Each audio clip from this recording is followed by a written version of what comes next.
So the point of this session is to talk about the role of technology, speaking of which, in improving the learning outcomes for Aboriginal languages. So I guess the morning focus was on the notion of collaborative research. This is perhaps more on working towards improving those outcomes for Aboriginal language teaching and learning. So we hope to identify some broad principles that could guide the choice of technologies for learning in specific Aboriginal contexts, and what is currently available that might be shared or adapted to different contexts, and then development of new solutions and technologies where there are things that don't currently exist. So if we look at the goals, specifically identify what technology can be useful in an Aboriginal context, practical ideas of how this might be used in different teaching and learning contexts, go away with some strategies for evaluating apps. So that was just some broad principles for which we might be able to look at something and think, well, can that serve my purposes or not? Go away with some concrete resources, hopefully. I think in the broader, we've talked with Ben Foley about this at Codal Fest.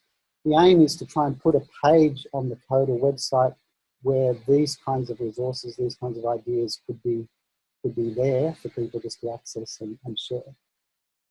Go away with a better understanding of the app development process and how this maps to developing resources within Indigenous contexts. So that's really Scott's area. And then contribute to the current UQ app development program through feedback and suggest future directions for this. So he's keen to get, as he will talk about, that you can't develop this stuff in a vacuum as a tech head. You've got to talk to the people that are going to use it. You've got to talk to the people. We'll talk about all that stuff. Just one thing when I was looking through this, so there's a very good report, and I'm assuming quite a lot of people have read it, the Ankati Map Digital Resource Report.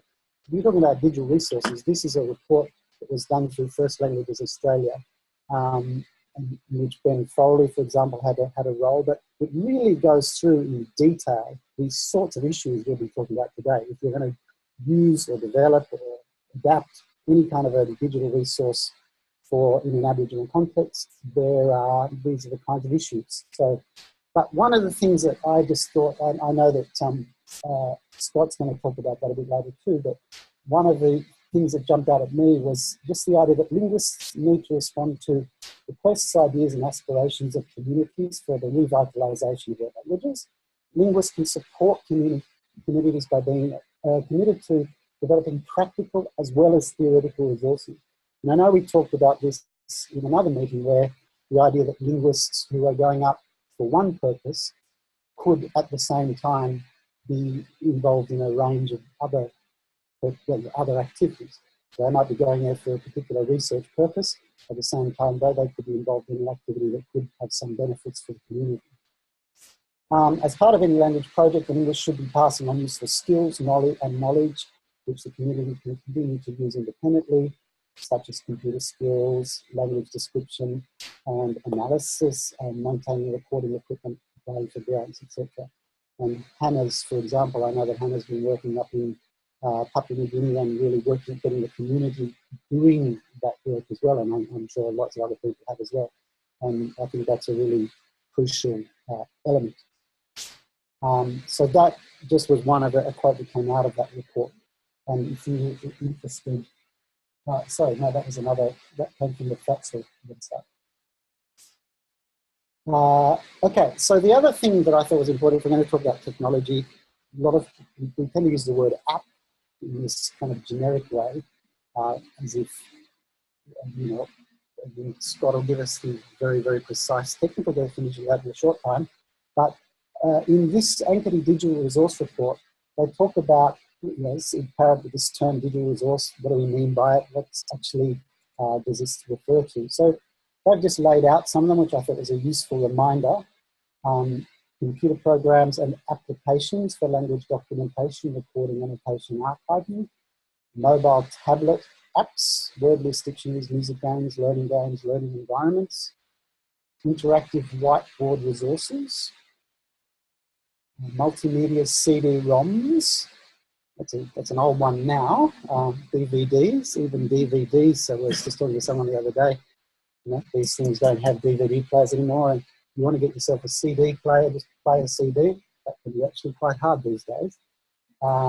Websites and web applications, so online kind of stuff.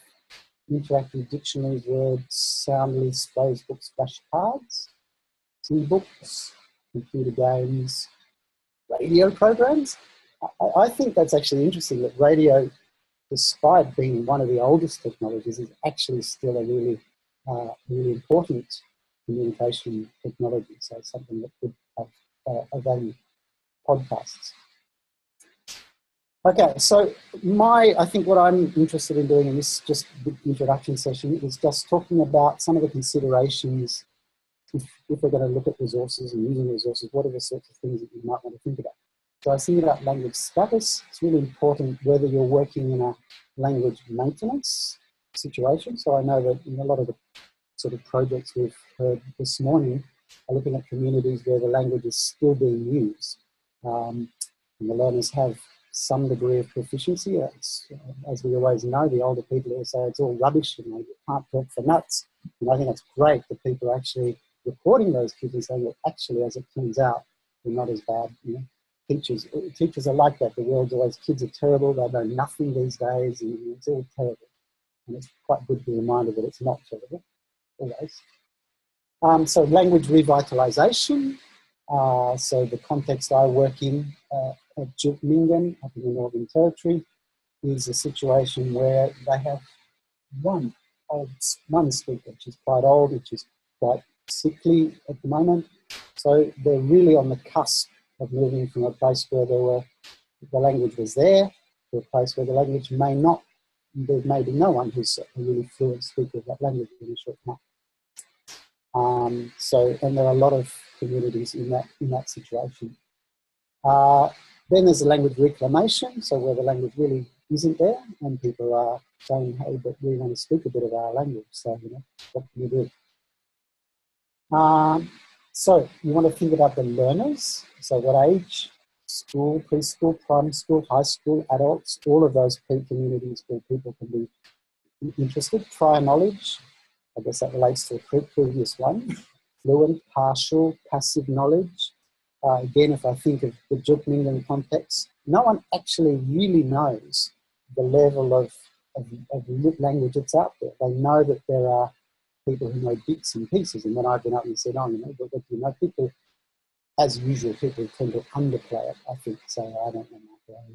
So they tend to underplay it, and then sometimes you play things and people understand it. I thought you didn't know much. So literacy, good levels of literacy in the target language, good levels of literacy in English or Creole, but maybe not in the target language, maybe weak literacy. Obviously, that has huge issues as to whether you're going to use the words, printed words, or you're going to use sound files. And the thing is, I guess what I've observed is a lot of the things that you can sort of use around the place, a lot of things we get off the net, a lot of people who going to learn Spanish, you're going to learn French, you're going to learn it. It's pretty much all written based. A lot of the games, it's all about writing. So being able to put in sound files, I think, is a hugely important thing for this context. Motivation, intrinsic or extrinsic. So a lot of adult learners, and so young, some of the ones I'm working with at Jutmingan have suddenly gone, hey, I don't know my language and I'd really like to. So they're actually really keen. You don't need to convince them that they really want to. So if you give them a good resource, they will potentially make use of it. Kids, mostly, you've got to do something a bit more maybe to convince them that, this is a good thing to do. So you might want to give them some extrinsic motivation, which could be as simple as the teacher giving stickers or rewards or lollies, or it could be a whole range of things, or it could be some kind of competitive element within the game that's going to make them want to do it, basically. Context, obviously, is it school, is it creche? You're working as a creche up at Jutmingan, really little kids. You're sticking an iPad there. I'll show you a resource later, which has an incredible ability to sort of shift from really young learners to older learners. You can change the parameters. Community, other spaces, you know, so there could be other spaces in the community where people are learning. Could be a bush trip, bush tucker, that's often a kind of a context. Task type, so is it more teacher-centered, so the teacher's directing it, or will the children be working independently? Is it a whole class, a small group, or an individual? So each of these are going to have, the resource you develop is going to be a really different kind of resource. So I was just going to say, get back. Teaching learning goals, so you want to be teaching listening, speaking, reading, writing. They're going to be really different things. Obviously, a resource that will help you with all of those can be a really useful one. Are we talking vocabulary, expressions, grammar structures, language functions, cultural knowledge, etc.? A lot of the resources that you see around tend to focus on words because it's a relatively easy thing to do. I guess my observation, my feeling is that in a lot of these contexts, if you teach someone 20 words, that's great. They know 20 words. If you could teach them 20 phrases or expressions, then they could start to communicate. So I think an important focus is communication. I think going back to what Evan, when he made the comment about the faces, I think the point that was crucial there is that you can do really abstract stuff. And people are going, yeah, so what? But if you relate it to some meaning, some context, some real purpose, then that's probably going to have much more of an effect. It's going to be useful. Generally speaking, in the language teaching world, when we're trying to teach a language in a context with a function. So it's more of this kind of functional idea of doing something with the language. Who's available to teach, which is a big one. You have access to fluent speakers. So if you're in a classroom setting, could there be, if you had a resource, say you couldn't get sound files, but there was someone there who could actually say the words instead, you could prompt them, they could say it, you don't need the sound files because we've got walking sound files. So, but that's not a given, As Aboriginal teaching assistants, that can often really help a situation. You could have, whether the teachers have teacher training. If they have teacher training, that's already a really good thing. If they have language teacher training, that's going to be an even better thing for teaching language. Also, so a resource can have a range of different functions. So in a typical language teaching lesson has generally 3 phases. So generally you have a presentation phase, so you're presenting the language in some context. There's a practice phase where you're practicing in a very closed context. So you typically think of drilling. You're drilling the forms, and then you have a production phase where people get a chance to try and use the language they've learned in a bit more of an open context. So a lot of some of the resources I'll show later definitely work in that more production phase. So you give kids a chance to say, well, you've learned this stuff, off you go, what can you say, what can you come up with? But sometimes the same resource could be used as a presentation and a practice. It becomes presentation because the kids have never seen it before. They go, oh, let's do it again. Well, suddenly we're practicing it, So a lot of it, and then it can have a role in data collection. So sometimes a lot of the resources, or a couple of the resources, they have a function within them where it will actually collect the data. So these kids, they get 20 pictures that are click on the ones, and it'll record which ones they got wrong. It'll record, how many people got it right. And actually, there's one which has got a very detailed spreadsheet. On the other hand, you could just the kids do it and you sit down and note it. So, there's all sorts of ways. Sharing and access issues. Obviously, one issue. So one of my sort of feelings is there's a lot of material sitting out there that sits. This is not just in Aboriginal Australia. All schools have fantastic resources that people have forgotten about. And one idea is to be able to repurpose some of those, get them out of the cupboard, either just reuse them or turn them into something else. And I'll show you one which I did just recently up in Brooklyn. But that comes with a few issues around intellectual property and ownership and all that sort of stuff. So I mean, there's something to be careful of. But generally speaking, I think it's for that community, made for that community, within that community, and then I guess the issues are pretty, the idea of a template, so, the more we could create a template, someone could take that template, you could remove all the language if there's an issue, get the language items out of it, and you're just left with the template, and someone could then reuse it. That's one possible solution. This, again, I've referred to that. I had a bit of a discussion about that.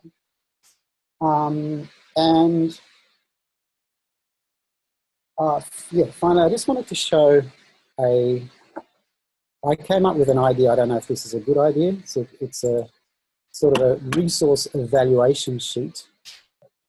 So this is just going through some of the things I've talked about, but imagine if you had a sheet and you could just very quickly go through and say, is this thing going to do what I want?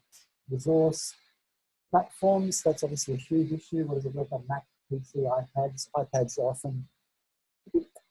Access standalone requires internet. So, a big thing is a lot of the things are great. Someone even showed me this the other day when I was showing a little resources. Said, we've got this Wiradjuri dictionary thing. It's great. It does everything. And I said, can you get the sound? Yeah. A little message came up and said, the sound's up there in the cloud. And of course, there's no telephone access in that place. So if you don't have telephone access, it's not much good having that sort of thing built. Target, context, description, cost. A lot of stuff sits there for free. I've used so much stuff over the years. It's really sophisticated and it costs you nothing. Sometimes because it's designed for another purpose and you use it for something different. Sometimes just because that's how it is. Sometimes you've got to put up with ads, I guess. Customization, sound, and load. It's important, like sometimes now these days, the sound, you've got to import a file, or you can just press the button, you record yourself straight away, and it can be really easy. Customization, etc. So just, I don't know, I was thinking that's something we could just put out there. I'd be happy to put out, and people could put their 2 cents worth in and see if it's worth having some sort of a document like that. Okay, anyway, that's all I wanted to say. So I'll pass over to Scott, who's going to go more down the techie route and more about sort of developing something more purpose-built, I guess. So I'm going to talk a little bit about developing apps in this session, and then I'm going to talk a little bit about some of the tech projects we have at UQ, just briefly. And then at the end of this 25 minutes, I'm going to pass over to Inga, who's going to talk about an app that their group's working on. I'm Scott Heath. I'm a postdoc from UQ, and I work with under Janet Wiles there on a project called the Opal Project. And so when considering developing apps, if you are thinking about developing an app, so not using an existing resource, but developing your own app, there are 2 key questions that you have to consider. And these questions are, should we build an app, and can we build an app? And they refer to the process and technical aspects of building an app, respectively. So I'm going to go through each of these, just a brief overview. So, should we build an app? Well, there's a bunch of things you have to consider. Most importantly, what is the app actually going to do? Is there an existing app with the same goals? You don't just want to go and reinvent the wheel. If the resource already exists, you want to be able to use the existing resource. How are people going to use the app? In particular, are they going to use it as you expect them to use it? And finally, for actually developing the app, do the people in your group have the skills to be able to develop the app? If you fail to consider these points, you can end up building an app that's not useful to anyone at all.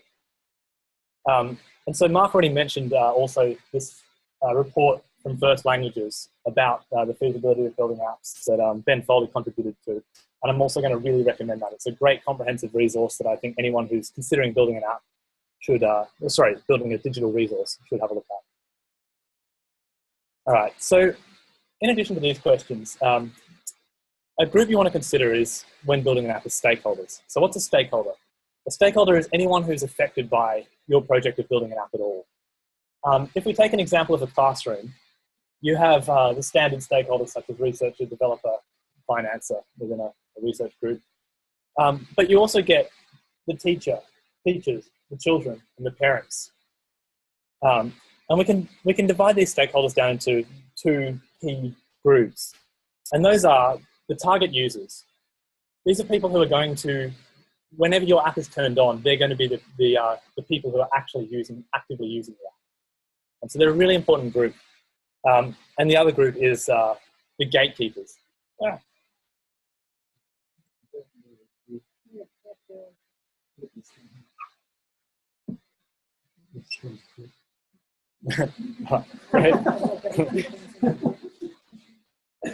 So yeah, as I was saying, consider the target users when developing technology. Is it going to come up? Oh, do I have to select it?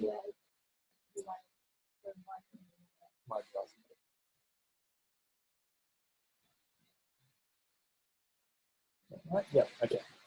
All right, so the target users are people who are going to be actually actively using your app, and the gatekeepers. And the gatekeepers are people who are going to control access to the app. And so in the classroom setting, the gatekeepers would be the teachers and the parents. They have the final say about whether an app's used or not. So how can you evaluate how an app will be used by these groups? Well, in our experience in building robotics or apps for robots, we've used what's called an iterative design. So an iterative design is a process, or refers to a process that's cyclical in nature. So you have a starting point, and the first thing you want to do is explore the context in which your app will be used. And so in the case of the classroom, you want to have a look at the way that traditional materials are used in the classroom, the way that other technologies are used in the classroom. And you want to try and assess the needs and any insights you gain from your target user groups. How do children interact with the traditional materials? How do they interact with other technologies? What do they need to keep them occupied, to keep them engaged for children? What do teachers need in order for them to want to use your app? So once you have some idea of these needs and insights, you want to generate a bunch of different designs for an app that address these needs and insights. And then probably the most important part of this process, you want to convert these ideas, these designs, into the most minimal functional version that you can. And this is something that you want to then be able to take back into the classroom to test. So this minimal version could either be a very bare bones version of your app, so missing half the functionality just to see how people will use it, or as I'll show you shortly, it can actually be a piece of paper. So this process then, once you have this minimal design, can be then repeated. So you can take your current working prototype, go through the context again with that prototype, explore the needs and insights with that prototype, generate a new prototype, and repeat. And every time you come back to testing this prototype, you have a working version. So at any point in time when you decide that that working version satisfies all the requirements you have, you can exit this loop and you're done. So one of the key challenges for this process, though, is evaluating how your users actually do use the app. And there's a number of ways that interaction designers combat this. So as I was saying, one is a paper prototype. Instead of actually making an app, you make a piece of paper. You draw the buttons that you expect to have on your app on the piece of paper, and you put it in front of your target users, so maybe children in the classroom. And you get them to interact with a piece of paper as they would with your app, to press on the buttons. And yeah, in this case, I think it's a colouring in game as an example. And when they press on a button that should take them to a new screen, replace the piece of paper with another piece of paper that's got your next screen behind it. And using this, you can evaluate an app without actually even writing a single line of code. So the other more obvious way is to observe users interacting with your app with some version of your app. And this can either be through in person in the classroom, watching users interact with your app, or it can be through video outside the classroom. Telemetry is an option where the app actually monitors how users use the app itself, and it can give you insight into usage patterns. We use it for touches a lot. And finally, we're in a research centre, so it makes sense to think about research outcomes. Are children actually learning from the app that you've created? And that's a challenging problem, and there's obviously a lot of different ways you can consider addressing that.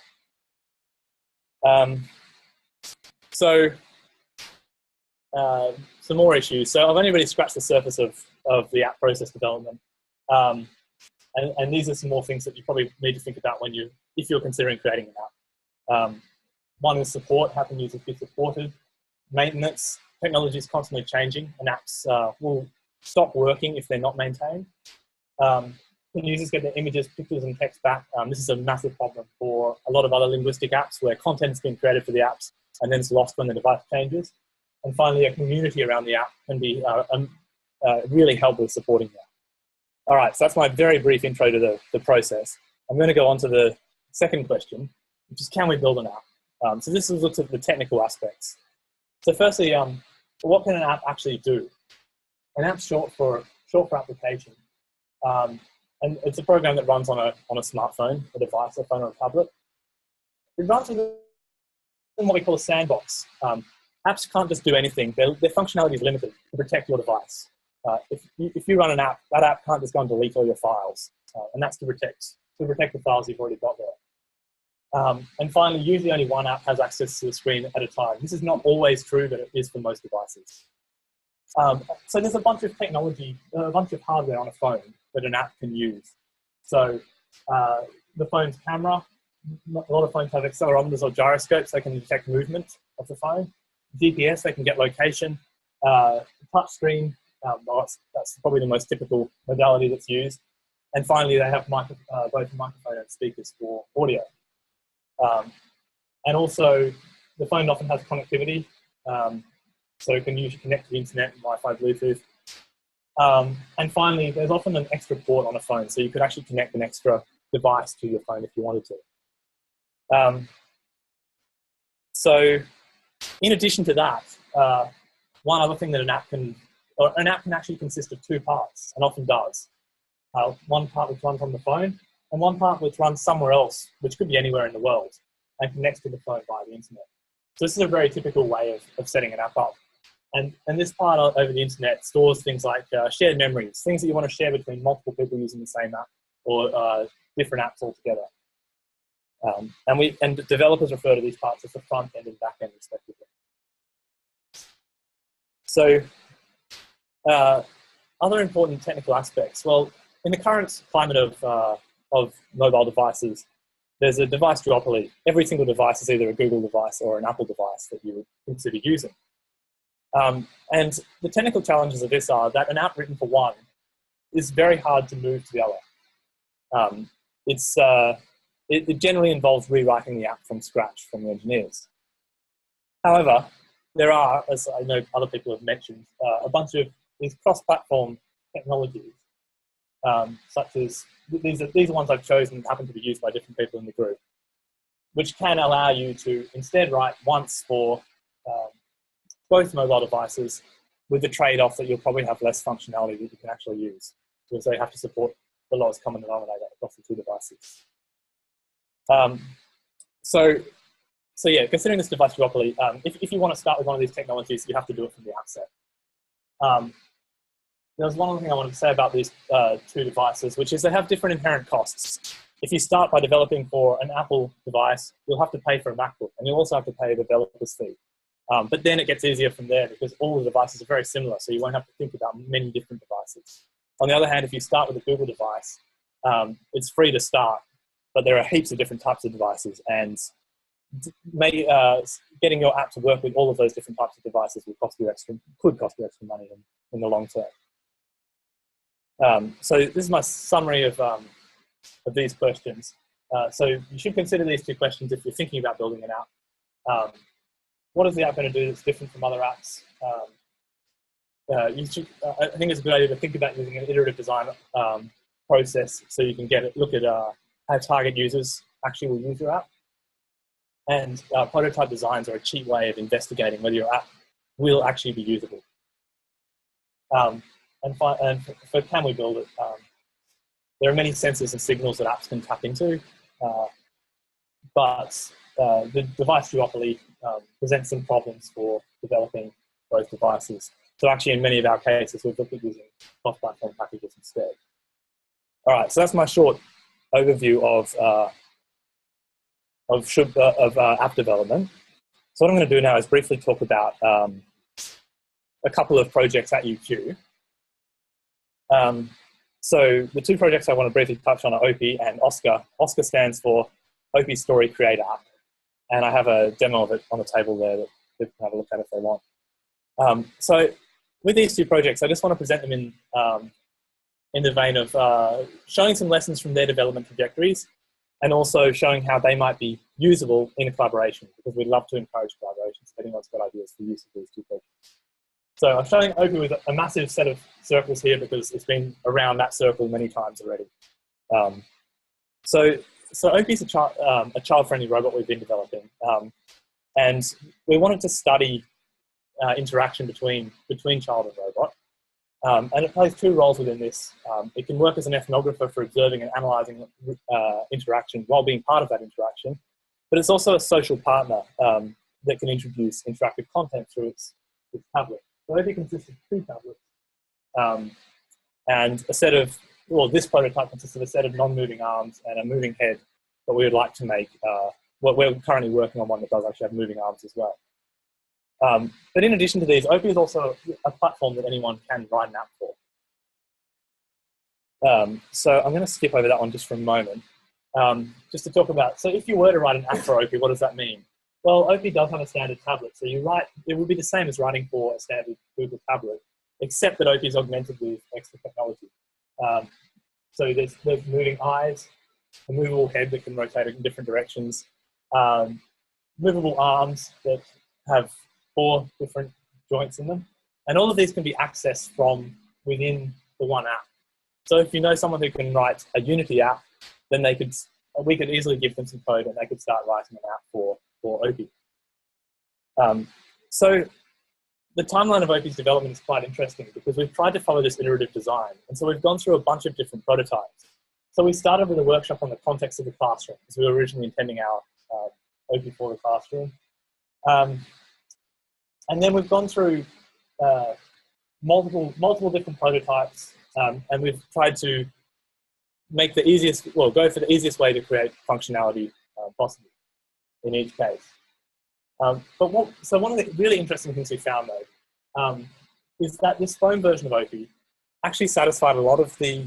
I should start with. We work with a psychology group as part of who asked some of the research questions around Opie. And one of the interesting things we found was that our phone version of Opie actually satisfied a lot of the research questions they had.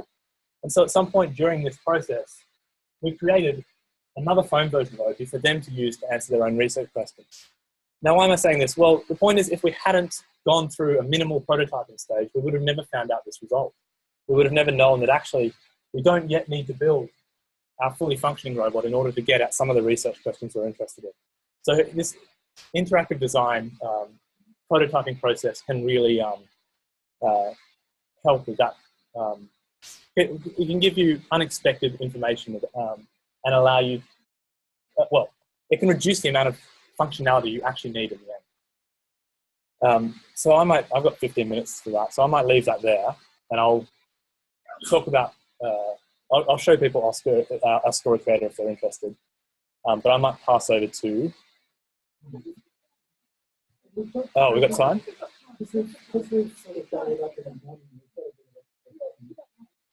Okay. All right. So the other, okay, I did have this slide as well. So we've currently, 2 of my colleagues are visiting Nukur in Northern Territory, and they've created, the RAs and the research assistants in our lab have created a version of Opie for them to flat pack and take on a plane. And so the idea of this is it's just wooden pieces that are assemblable, and then you can place the tablets and extra peripherals in this case. And nothing moves in this particular version of the robot, it just holds the tablets in place. But the idea is that you can take this anthropomorphic version of the tablet into, to make it more accessible to different groups. And so what we'd really love to do is expand this into school classrooms eventually as well, because we think that having this anthropomorphic component changes the interaction. So this is what we sent to Nukur, and we wrote a couple of our own apps for Opie that are prototype apps. So in particular, Gertie wrote this app as a test of a story in an Indigenous language that was made from recordings given to us by the Nukur Language Centre.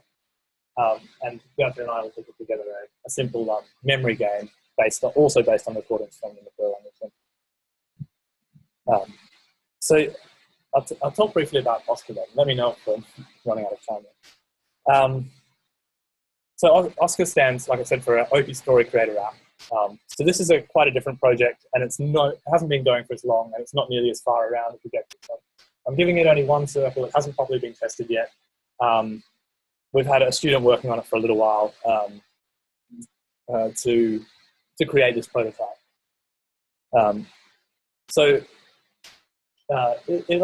We aim to develop an app that lets users create their own story, so a bit like a visual storybook, except with interactive regions that are coupled with audio. And so one of the key considerations in this is finding this right trade-off between flexibility in terms of how complicated a story can you make and difficulty of use of the app overall. So you can make an app that allows someone to make a very complicated story, but if the interface is extremely complicated, then no one's going to use it. So we were trying to find the right balance in this case. And so the idea of this app is that you can take a picture of something. So in this case, I've used a picture from their own library, but you can actually use the phone's camera. And you can take a picture of any scene. You can use these buttons down here to actually paint out areas of the scene. And then you can associate those areas with pieces of audio. So that when you then run that same story through another play mode, you see the story, and pressing on these areas plays back the audio that you're recording or introduced. So yeah, if anyone's interested in seeing this, come have a look at this tablet down here, which I've got a copy of this on. So, like I said, this project hasn't really been tested yet, and that's problematic. But the timeline of how it came around is still also quite interesting because it comes from a variety of codal functions. The inspiration comes from a variety of codal functions, and so I think it's interesting to see how the different ideas came from the community or linguists back into the engineering group we have. So originally, Gautia and I visited Kanjiwaibara, which was a community forum on the Gold Coast, and some of the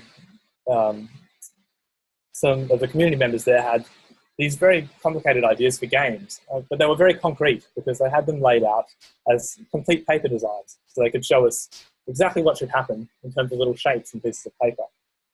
And so Gunter and I drove back to Brisbane, and we talked about this idea the whole way back in the car, and how could we make something that would allow people to create these type of apps and still be easy enough for them to use.